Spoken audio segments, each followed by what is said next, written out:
from what I was told today, talked to some folks down in Gainesville, I would still lean, and I'll have an update tomorrow, by the way, percentage update. That's been something people have been looking forward to and asked me about.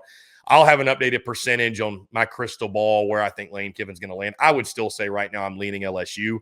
If it ended today, I would say he'd sign with LSU. I was told today, though, interestingly enough, that Lane Kiffin and his team are weary of what is going down with Brian Kelly.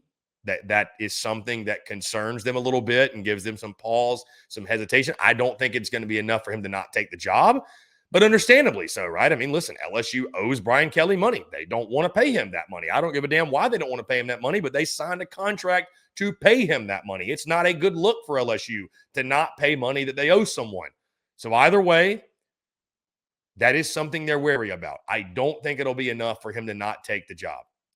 That being said, more updates as we go throughout the week. This thing's ever evolving, ever changing. Heck, Lane Kiffin may not know where he wants to go, but I'd guess LSU right now. I want to push back a little bit and ask you out of curiosity. Yeah, go ahead. Now it's LSU. Let's say that does become a deal breaker. They don't have enough money to be able to pay him up front, what was already promised. And then we're in a Nigerian prince on the email form. Like, oh, we promise you this amount, and then it doesn't happen. Does it turn toward Florida, or does it turn toward Ole Miss staying, in your opinion? If LSU falls apart. If LSU falls apart.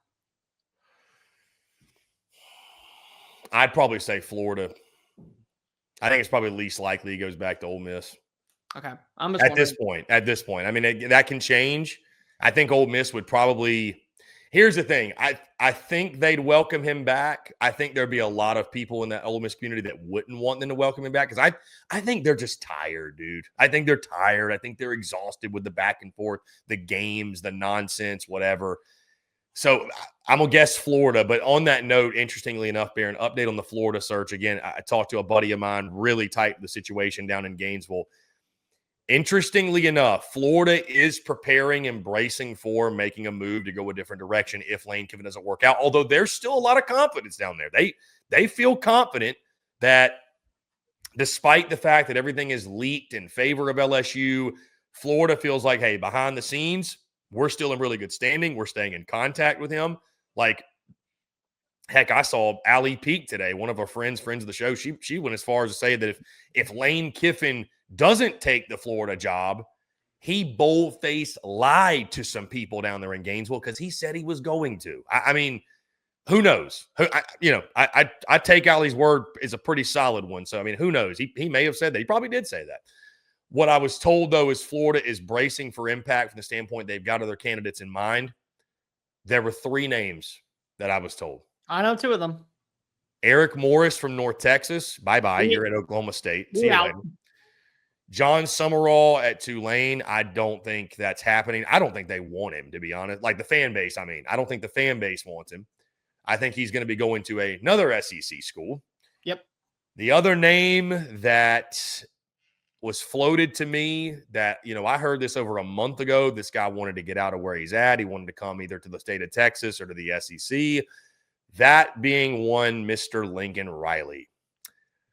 And from what I've been told, that if the Lane Kiffin thing, if he chooses LSU or Ole Miss on Saturday, by God, if not Sunday, probably Monday at the latest, you're going to see Florida on a jet to Los Angeles to go make an offer Lincoln Riley's going to have to tell them no to. And guess what? I don't think Lincoln Riley's going to tell them no, based off what I've heard about the fact he wants to get out of Los Angeles. He wants to get back to this part of the country, if you will. I think there's some things at USC he probably doesn't like. I think Lincoln Riley very well could be the next head coach of the Florida Gators. And again, this is something that I know, whatever. I don't tab myself as an insider by any means, but guys, I heard this over a month ago that Lincoln Riley was trying to get out of USC, that maybe he wasn't quite as happy there as some thought. Then comes the rumblings of where would he be a good fit. Then comes the rumblings of, hey, Lincoln Riley's actually reaching out to these schools because he is actively ready to move on. Then USC loses to Oregon. They're out of the playoff conversation. The door is open. The door is open for it to happen. And I got to be honest with you, Bear, I think if Florida, and it's a big if right now, it's a lot of things got to come together. I think if they got Lincoln Riley, I don't think that would be a bad hire by any stretch. It wouldn't be Lane Kiffin, but I mean, Could be a good fit. That's all I'm saying. It'd be a fun hire, no doubt. At minimum, it'd be a very fun hire in Gainesville. So we'll see what happens. I would just much rather hire John Summerall at this point. Sorry. Like I would. I just don't think Florida wants to go back. Like that. Look at who just I would have failed. kept Billy at this point. Look at who just failed. G5 from the state of Louisiana. I just don't think they're going to go back down that path. I don't care. I don't think it's fair to John Summerall, but I just, from an optics standpoint, I don't think they're going to do it. So out of curiosity, when they land in Los Angeles and they go meet up with Lincoln Riley, are they just going to ask him, hey, what direction does Seattle, Washington to call Jed Fish? Because that's better hiring. From what I have been told, Jed Fish is out of the running for the job. It's stupid. It is. And I don't know if that's a Florida decision. I've also been told that Eli Drinkwitz is, and you probably saw the meeting that's happening in Columbia tomorrow, which I would assume is a contract extension. Well, Florida has a search firm doing their search. And when you have a search firm, they vet candidates, they do digging on them, and they look for any red flags. And I was told that apparently when Florida's search firm did their vetting on Eli Drinkwitz, I don't know to what specifics. I don't know. They found some things on Eli Drinkwitz that raised a red flag that they didn't like, and they took him out of consideration. So here's the reason I will push back when it comes to the Lincoln Riley thing. And it actually has nothing to do with the hire. I think it would be a B- hire. It wouldn't be impressive, in my opinion, when there are some other names out there. The reason why I'll push back is because Lincoln Riley right now has USC trending in the right direction. And I don't know if you pay attention to recruiting rankings. They're highly ranked. Yeah. They're number 1 in the Big Ten. I think they're number 2 overall. Unless you're taking half of those recruits with you to Gainesville and they are committed to Lincoln Riley and not USC and their sums of money, you're getting reset in a lot of ways. So, like, yes, Lincoln Riley and the Trojans are not going to the playoff this year. We saw that based off of what the numbers said when they were ranked tonight. But there's such a good foundation in place, knowing that now you feel like that you're built to start competing in the Big Ten. Do you really want to throw that all away just to go to Florida where you don't know what is going to be the new outlook? Like, yeah, you hit reset on your clock, but now comes different expectations. What if you struggle there early on? Florida and USC are built a little bit different. They may tell you guys, it's year 3. We gave you money. We gave you resources. We gave you all the stuff that you need. We have a good staff on site when it comes to behind the scenes, athletic complex, nutrition, all the strength and conditioning. This is you coaching, dude. So, like, do you really want to take that risk? I get that Florida needs to make a hire, and I get that they need to make a splash, but I just don't see a scenario where Lincoln right now is leaving unless he is that unhappy at USC. And again, he may very well be.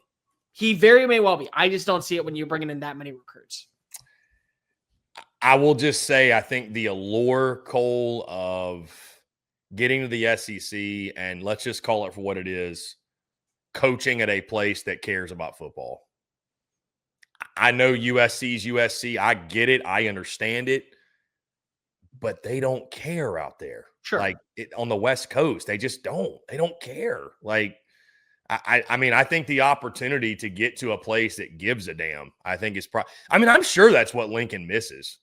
You know, he was at a place, Oklahoma, where it was life or death. And granted, he's the one that dipped out and ran out, if you will. But, you know, I think after a while as a competitor, that probably gets a little old, just being at a place that it almost feels like you're going through the motions a little bit. So I think he'd be crazy not to take it, to be honest with you. I do.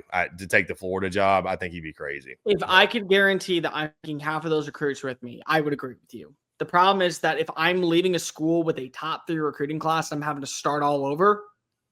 That's where it's kind of challenging. Like, and I think it's a very fair question to ask. Are players committed to Lincoln Riley, his system, and his identity, or are they committed to USC? So I will say on that one. And by the way, if you really want to get back to the SEC, why not go make a move at Arkansas? I hear that they're very much looking to make a hire right now because they just swung and missed on Eric Morris.